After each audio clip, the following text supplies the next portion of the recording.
Muli po, magandang araw po sa inyo lahat. Ito po muli ang inyong Ninong Pulis sa ating pong programang One to Sawang Hiling ng Ninong. Dahil ang gusto ng pulis, ligtas ka. Ang hiling ng inyong Ninong, mag-ingat ka. Sa ngayon po, ang tanong ng Ninong ay, naligaw ka na ba? Naligaw ka na ba sa maling tao? Joke lang po, ano po?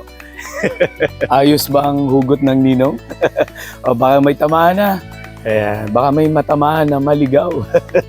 So, pag-uusapan po natin ngayong araw na ito is ano ba yung pwede natin gawin para hindi tayo maligaw sa isang lugar na ating pupuntahan. Kasi alam mo naman ng mga Pinoy kung saan-saan pumupunta.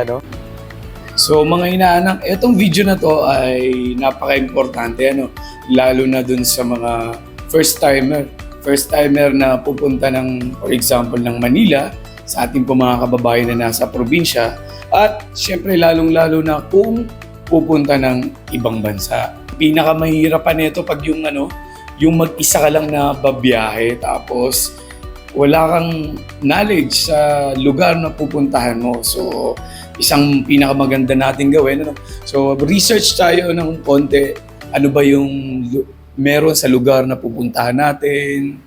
Ano ba yung eksaktong lugar na pupuntahan natin? At saan ba tayo mismo pupuntahan? So mahalaga ang mga bagay na ito para makatipid tayo sa oras. Ganun din para less yung pagod, lalong-lalo na kung babiyahe tayo ng 5-10 hours, minsan nga 24 hours pa bago natin marating yung lugar na pupuntahan natin. So mga inaanak at lalo sa mga kababayan natin sa mga nasa probinsya, pinaka maganda nyo pong gawin, unang-una is mag-install kayo ng mapa sa inyong cellphone. Siguro naman 90 or 100% na tayo ngayon, may kanya-kanya ng cellphone. So huwag nyo pong kalimutan na installan nito ng Waze or Maps para po gamitin natin yung GPS ng ating cellphone. Open natin ito bago tayo umalis sa ating mga tahanan or kung nasan man tayo, papunta sa lugar na ating pupuntahan para nang sa gayon, ma-estimate din natin yung oras ng travel time natin kung saan tayo nagmula at kung saan tayo papatungo. Para ganun din, makikita rin natin din, di ba, yung kung may traffic sa isang lugar or kung may aksidente. Pero siyempre, dapat updated lagi ang ating maps or ang ating GPS. Pangalawa natin is may kinalaman sa number 1 natin. So, kinakailangan natin na magtanong sa lokal or sa mga tao na nandoon sa pupuntahan natin. Para sila yung magtuturo ng way kung pakaliwa ba tayo or pakanan. So, siyempre, gagamit tayo ng malumanay na pasanalita. So, maging magalang. Maging magalang sa pakikipag-usap. At syempre, pipiliin din natin yung pagtatanungan natin. Kasi minsan, sa halip na ituro yung tamang daan is lalo pa tayong naliligaw. So, yun ang dapat natin na pag-ingatan at gawin. So, pangatlo po, so alamin natin yung mga landmark sa isang lugar na pupuntahan natin. Ano ba yung mga landmark? Sample dyan yung simbahan, school, Rebulto ni Rizal. So, yung mga prominent na building o features dun sa isang lugar. So, minsan kasi kahit may hawak tayong mapa, di ba? Kung lalo na mamasyal tayo sa Manila, hindi rin natin maintindihan yung mapa. Aminin nyo, di ba? So, dapat alamin nyo, bawat kanto. Okay, ano bang meron dito? O, nandito yung, school or simbahan ni St. Joseph. O, ganun, di ba? So, huwag nyo kalilimutan para in time na bumisita ulit kayo sa isang lugar na yon.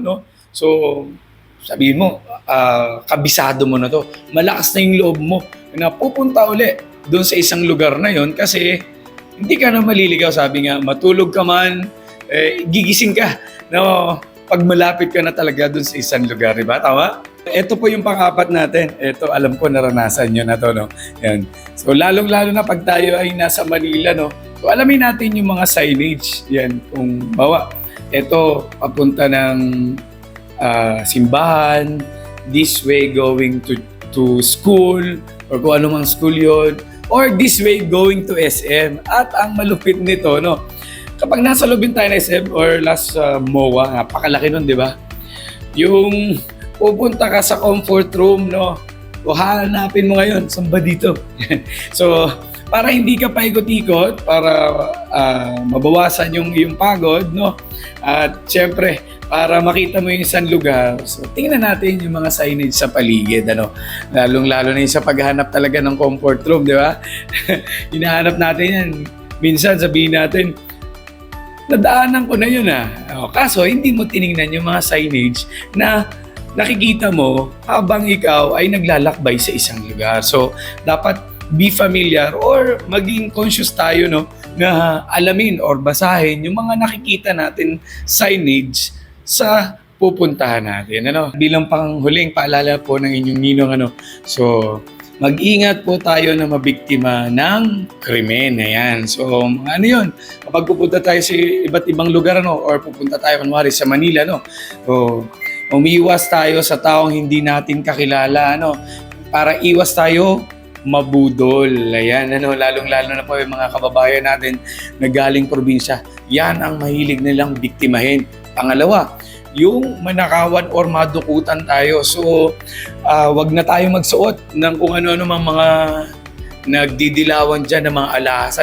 Wag, maging simple lang, pag may occasion na lang natin isuot, tapos yung mga wallet natin, wag kung saan natin nilalagay. Then yung mga bag, kung kaya natin sa harap, o yakapin natin. Hindi yung basta lang nakasakbit o nakalawit, para iwas magnanakaw at iwas mandurukot. Ayan, po. So, sana po may napulot kayo na kahit hit papaano sa inyong ninong At sana wag niyo pong kalimutan at hiling ng inyong ninong, safe travel po sa inyong lahat kung kayo man po ay pupunta sa lugar na kung saan mga kayo pupunta, syempre.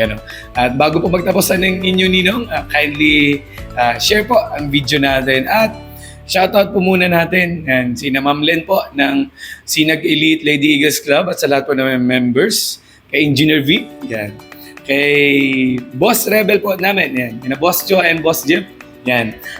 Pagpalayan pa po kayo at ingat po kayo palagi at ganoon din sa lahat ng mga inaanak ng inyong ninong. Hanggang sa susunod pong muli,